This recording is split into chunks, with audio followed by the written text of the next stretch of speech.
پوچھنا چاہتی ہوں جن کو بہت دل چاہتا ہے ان کے بنیادی حقوق، صرف ان کے پاس بنیادی حقوق ہے، ان کو بنیادی حقوق استعمال کرنے ہیں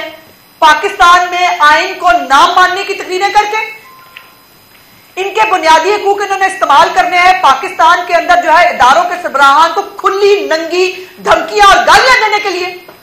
ان کے بنیادی حقوق ان کو اس لیے استعمال کرنے ہیں کہ یہ عورتوں کی تضحیک کریں اسٹیج کے اوپر کھڑے ہو کے، اور پھر انہوں نے بنیادی حقوق استعمال کرنے ہیں دو صوبوں کو آپس میں لڑانے کے لیے۔ میرا آج سوال ہے اپنی آنریبل عدلیہ سے، جن کو بہت شوق ہے ان کو جلسوں کی اجازت دینے کا بھی، جو کل ہوا ہے جس طرح سے کل این او سی کی دھجیاں اڑائی گئی ہیں، آج کوئی شرمندہ ہے؟ آپ نے کل دیکھا ہے سب کچھ یا آپ نے جان بوجھ کر آنکھیں بند کی ہوئی ہیں؟ آپ کو نظر نہیں آتا، دیکھنا سننا نہیں چاہتے؟ اب یہ جو لشکر کشی ایک صوبہ دوسرے صوبے پہ کرنے کی دھمکی دے رہا ہے، اس کا سوال میں کس سے پوچھوں؟ ایک وفاق جو مختلف اکائیوں سے مل کے بنا ہے، اس وفاق کے اندر ایک نشے باز آدمی، ایک نشئی آدمی، ایک کرپٹ آدمی، ایک گندا آدمی دوسرے صوبے کی خاتون چیف منسٹر کو تضحیک سے بلاتا ہے اور پھر ان کے صوبے پہ اوپر یلغار کرنے کی دھمکیاں دیتا ہے۔ اب یہ بتا دیں یہ آئین کی کون سی خدمت ہے؟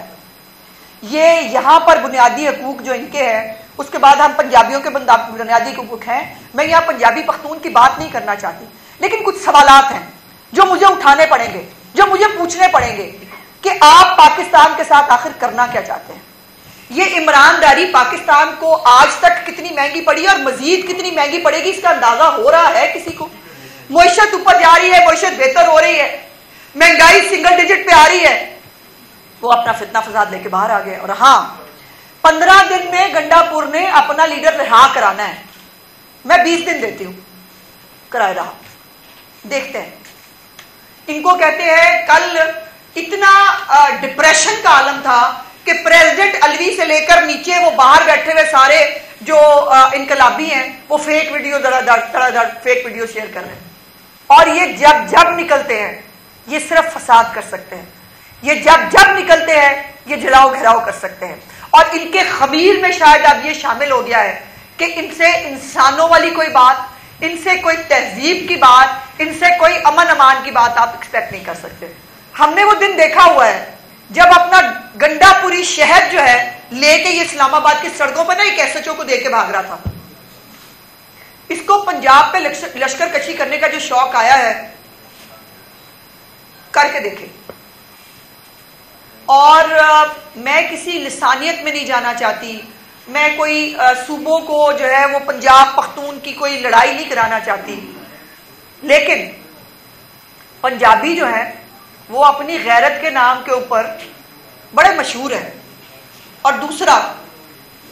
جو یہ خیبر پختونخوا کی مثالی پولیس ہے، اس تو وہ تو خیر جتنی مثالی ہے آپ دیکھ ہی رہے ہیں، لیکن پنجاب پولیس کے بارے میں ایک بات بڑی مشہور ہے،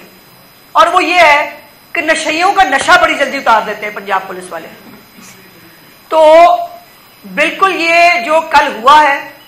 جس طرح سے جلاؤ گھراؤ ہوا ہے، جو پتھراؤ ہوا ہے، آج میں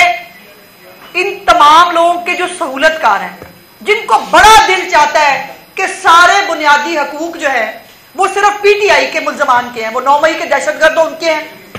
اور اب جن کو بہت شوق ہوتا ہے کہ ان کو بار بار جلسوں کی اجازت دی جائے، آج میں ان سے سوال کرنا چاہتی ہوں، جو کل ہوا ہے کسی کو پشیمانی ہے اپنے فیصلوں پہ؟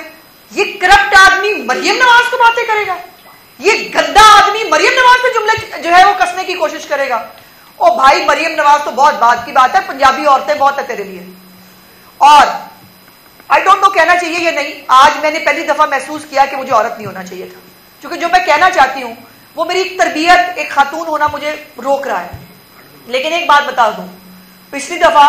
یہ روتے ہوئے دکھائی دیے تھے آپ کو جب سندھ پولیس کی کسٹڈی میں تھے اور ان کے بال مڑ دیے گئے تھے، آگے آپ سمجھدار ہیں۔ دوسری بات، پچھلے 12 سال میں خیبر پختونخوا میں ایک سکول، کوئی ایک ہسپتال،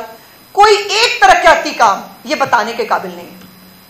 اور جہاں ترقی ہو رہی ہے، جہاں مریم نواز جو ہے وہ ایئر ایمبولینس لا رہی ہے، جہاں وہ لوگوں کے گھروں پہ ادویات پہنچا رہی ہے، جہاں وہ کسان کارڈ لے کے آ رہی ہے، جہاں وہ جو ہے وہ بچوں کو وظائف دے رہی ہیں، جہاں لیپ ٹاپ اسکیم آ رہی ہے، جہاں پر گرین ٹریکٹر اسکیم آ رہی ہے، جہاں سب کچھ ہو رہا ہے، اس پہ یہ جل جل کے ان کا مر رہے ہیں۔ کرو نا مقابلہ، ہمت ہے تو نشے کی حالت سے باہر نکل کے مقابلہ کرو ترقی کا، کرو مقابلہ مریم نواز سے، اور کہو مریم نواز میں یہ مقابلہ کرتا ہوں، پھر تمہیں سمجھے بھی۔ تم اپنی گندی زبان جو ہے وہ اٹھاتے ہو اور بدتمیزی کرنا شروع کر دیتے ہو۔ اس گندی زبان سے نہ مریم نواز کو کوئی فرق پڑتا ہے، نہ ہمیں کسی کو کوئی فرق پڑتا ہے، تمہاری اپنی تربیت نظر آتی ہے۔ اور افسوس کی بات ہے کہ اب تو میں یہ کہنے پہ مجبور ہوں کہ آپ کی اپنے گھر کی تربیت نظر آتی ہے۔